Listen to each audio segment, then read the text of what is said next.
opening some Marvel cards to find treasure or trash.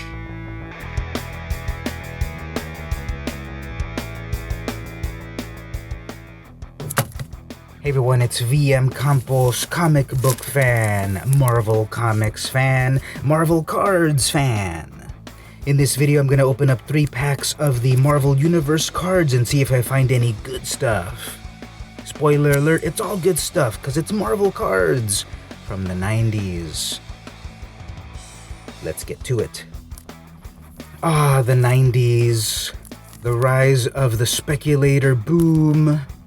Variant covers, gimmick covers, and cards. I don't care about a Babe Ruth rookie card. Give me a black costume Spider-Man card any day. Well, not really. But these have a lot of great nostalgia to me. I was definitely into comics at this time, and I was into collecting these. Now, these were 12 per pack, randomly packed limited edition bonus holograms might also be included here, which I never saw in real life ever. Those are more rarer than a Republican with a heart. Good old Impel was the company that was publishing these. Don't miss the exclusive limited edition mini press sheet and checklist offer. So many offers here that I never actually did. Allow 6 to 8 weeks. Offer expired December 31st, 1992. I just missed it. So even though I never really got the extra stuff, the original cards themselves were amazing. So enough dilly-dallying. Let's open these up and see what amazing pulls we get. Alright, so we could start with the back or the front. Let's start with the front. Order your merchandise. So what do we have? Collector's album, collector's tin, and card shirt. Card-shirt. What does that mean? A shirt that has a card on it or something? That's interesting. And then what's on the back? Oh, here we go. So, yeah, I guess you could get yourself a shirt that had any of the cards in it. In the set? Spider-Man was a good one. So yeah, an amazing triple offer from Marvel 3. Marvel Card Series 3, I suppose is what you mean. Anyway, moving on to the actual cards. We've got divisions into superheroes, villains, and other things. We have Feral from X-Force. A very fuzzy art right here. It must have been a bit annoying to put every single line of fur in the tail and everywhere else. And this is just a classic pose. I think this was in an actual issue where Feral is jumping at you like that. That Starfield background, I remember that. And then we've got the other members of X-Force back there with Cable in his huge armor. What do we have? We got Cable, Warpath, Domino. Wait, not Warpath. Shatterstar, Warpath over here.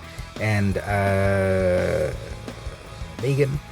Alright, so then on the back what we would see are their amazing stats. This is so amazing because you would have from 1 to 7 and you would always be on the lookout who's got the most power in the various fields of strength, intelligence, energy projection, mental powers, fighting ability, and speed. We get a little bit of a text about them, some sort of fun quote, and their vital statistics, and so forth. This is number 67. And I always thought about how could I apply these ratings to other things, like what would Bart Simpson be? I was a loser. Next up we got Long Shot.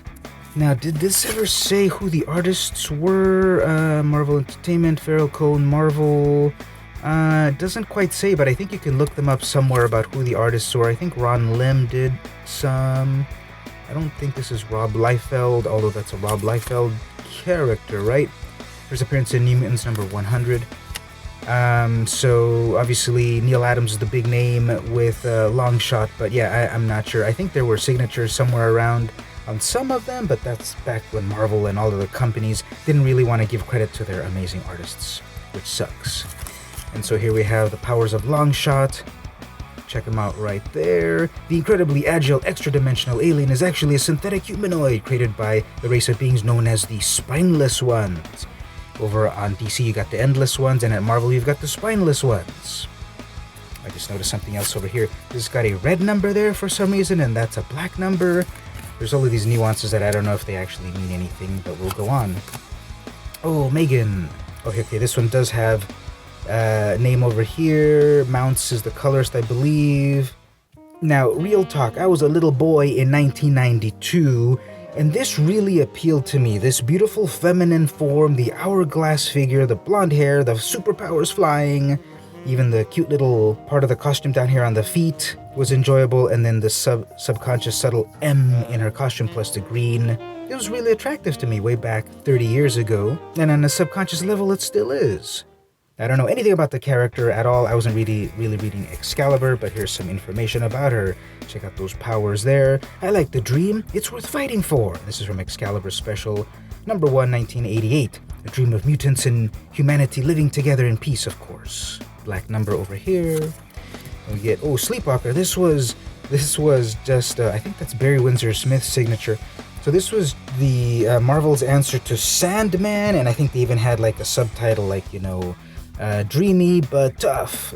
I don't know what the subtitle was, but they were actually trying to compete against Sandman in their own style. I just realized, why is it uncovered here but then covered over here? I don't know, it was the 90s. That was the style at the time, and I like that close-up a lot. Here's Sleepwalker's powers, pretty high up there, and at that moment the real name was unrevealed. So at the time, 1992, there was a bunch of new characters coming out, and so many of these were unrevealed sorts of things, and eventually by 93, 94, I'd kind of gotten away from Marvel Comics, so I never really knew how all of these new characters panned out. Ooh, Quasar. I love the hair here on Quasar. This is one of these cosmic beings of the time. Infinity Gauntlet, Infinity War. This is number 2. I don't remember what order these things were in, but this is number 2. It's not alphabetical, it seems. And look at that power right there. The speed of 7 out of 7. Amazing, but no mental powers. There was a card, I believe, that also explained the meaning of all of these powers from 1 to 7. And most humans are in the level 1. And then all the other superheroes go above and beyond that. Oh yeah, Spider-Man being upside down as usual. So here we have superhero Spider-Man, my favorite character of all this. Oh yeah, here Eric Larson. I was going to say this is like an Eric Larson design.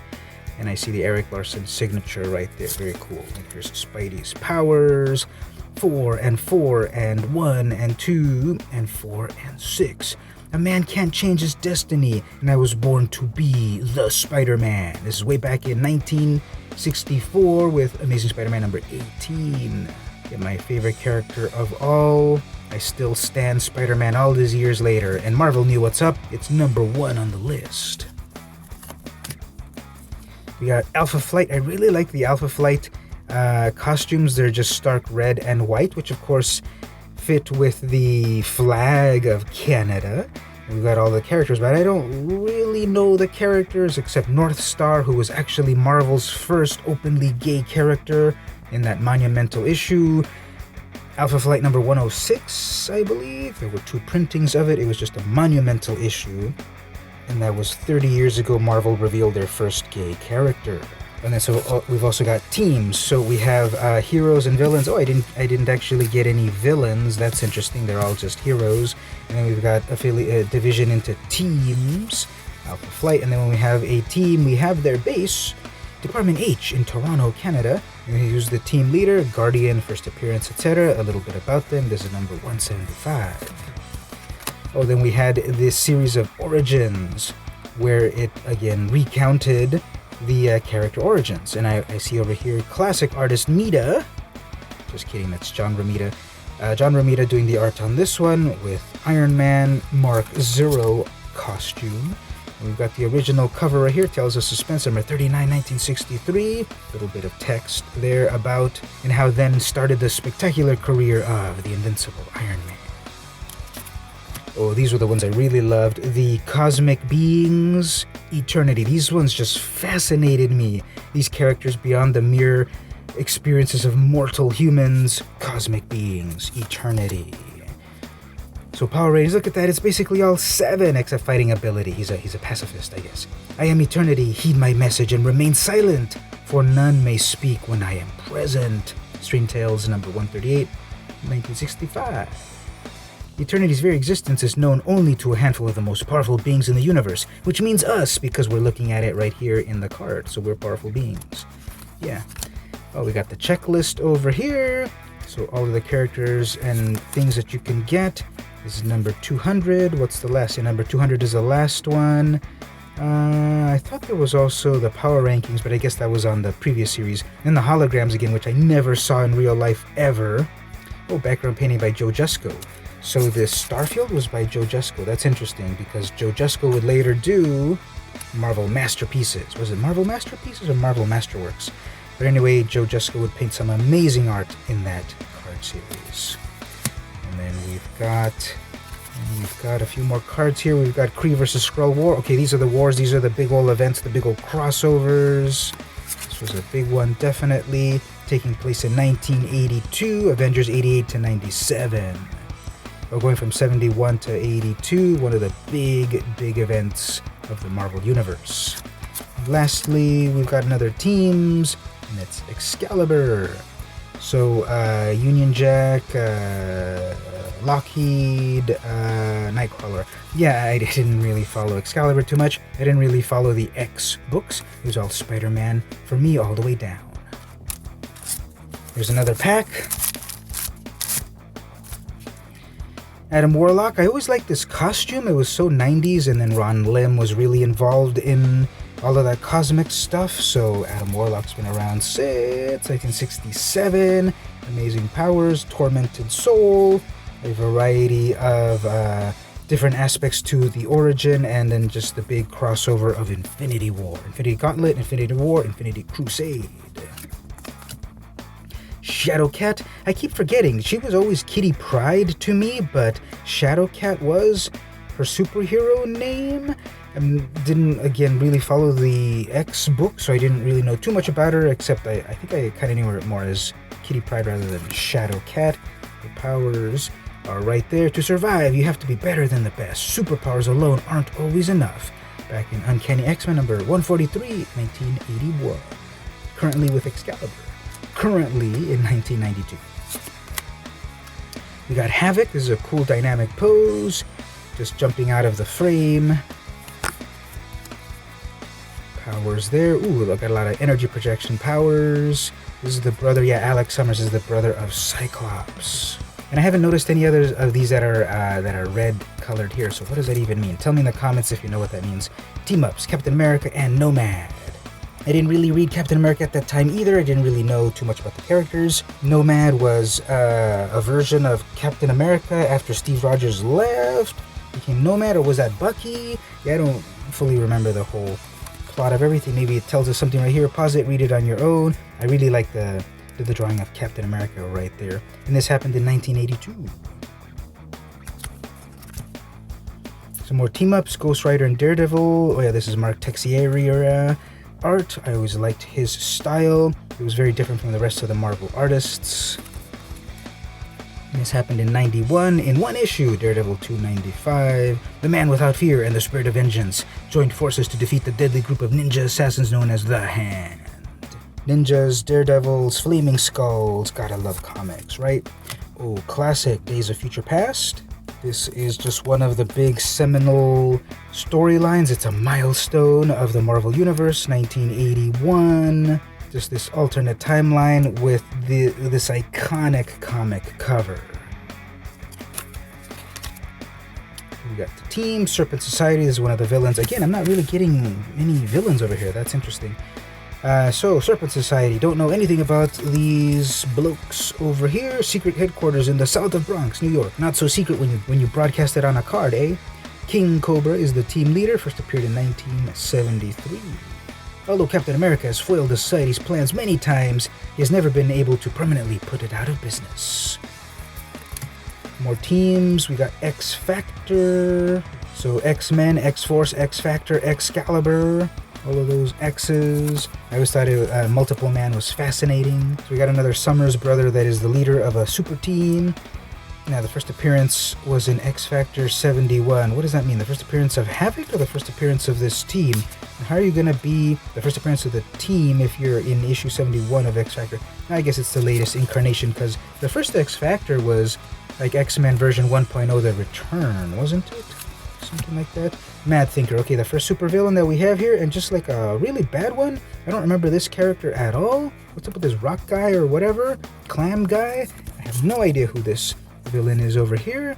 relatively weak except for intelligence, possessed of a lightning-swift, computer-like mind that can calculate and predict events with 99% accuracy, the malevolent. See, that's how they get around that. Is the Fantastic Four ever going to defeat the Mad Thinker? There's only a 1% chance, and it always happens. The X Factor, the unexpected, the human element, the one thing I didn't count on. So first appearance and first defeat. Hilarious. Here's another villain, Diablo. Yeah, okay, another no-name villain. Come on, give me some Venom or Doctor Doom or something.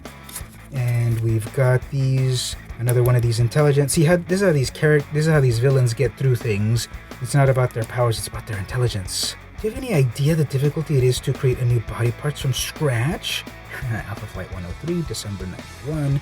Esteban Diablo was a 9th century Spanish aristocrat who delved into the dark mysteries of the universe. Yeah, I have no idea about this character at all. Fantastic Four character, apparently. And lastly, classic milestone, the fall of the Kingpin. Literally! And it's a Daredevil storyline that happened in 92, Daredevil 297 to 300. Double-sized. 300th issue special. Amazing cover right there. And that was 198 out of 200. Okay, we didn't get any holograms. Those were all the series 3 Marvel cards. You can tell me what you thought of what was treasure, what was trash. Obviously, the biggest treasure of all is that I got the best card of all, Spider-Man. Just love this art, and it even works like this upside down because Spider-Man is very nimble, does whatever a spider can. After all, now I want to hear from you. Which was your favorite card here? Did you collect these cards back in the day? Did you ever complete a set? Which was your favorite during that time? Were you one of the rich kids that was able to afford a whole box, or did you buy them once a week or less from the allowance that you scraped together? Tell me in the comments. Tell me in the comments if you'd like to also see me open a series 4 of these Marvel cards with this beautiful silver sable on the cover. Or do you want me to give DC a shot with their own Cosmic Teams trading cards? I was more of a Marvel fan, but if you want me to also open a DC pack, tell me in the comments, and I'll do it in the next video. In the meantime, this has been VM Campos, and I'll see you in the next video.